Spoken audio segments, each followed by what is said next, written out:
So I'm going to show you how I like to teach tree pose. I'm going to have a chair here. You could also use a wall, and this is just a great way, a great tool to use when you're learning tree pose or really any balance. So what we're going to do is just come to stand with your feet set up underneath your hips, and we're going to shift our weight, and I'm going to be mirroring you. So we're going to shift our weight into our right leg a little bit. Make sure you're not locked out in your knee. Your leg can be straight, just not locked out. And then bring your left foot to this little kickstand.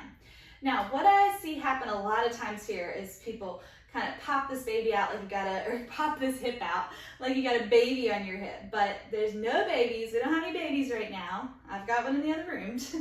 So hug this hip in so that you're really using the strength of these outer hip muscles. And then from there, you can always stay at the kickstand. And I really recommend for people to stay at the kickstand until they feel pretty stable to start to move up. So you can stay here. You can stay with your hand. Oh, you can see I'm wobbly. Stay with your hand on the chair, or go ahead and maybe slide the foot up to the calf. Find a focal point. And I like to have my focal point kind of straight ahead. Some people like it on the floor. Find what works for you.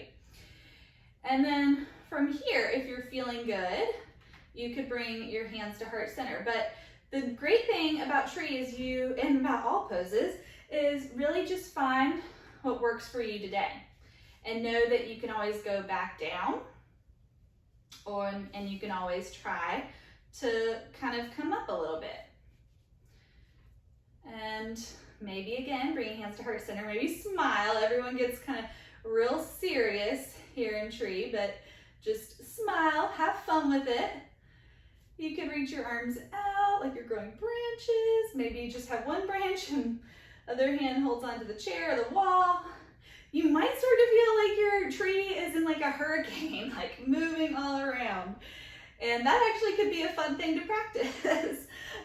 So don't worry, just remember it's yoga practice, not yoga perfect. Have fun with it. And then you could also try hovering the foot off your leg if you want a little different work.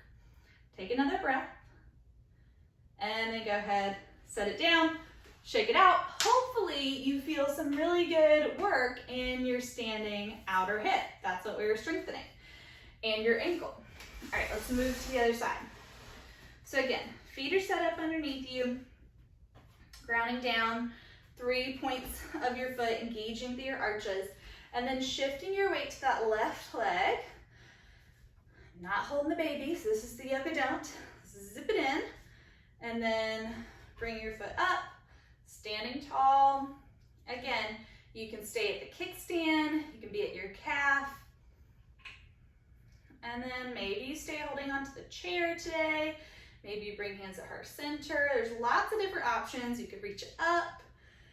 You could sway, have fun with it. Maybe it starts to feel like you're in a hurricane or a tornado, or maybe you intentionally start to tornado and move that leg around. Take another breath. Keep hugging that hip in, squeezing the outer hip and the glute, and then release. Set it down, shake it out. All right, that's your tree pose. Hope that was fun, and see you tomorrow for day 4.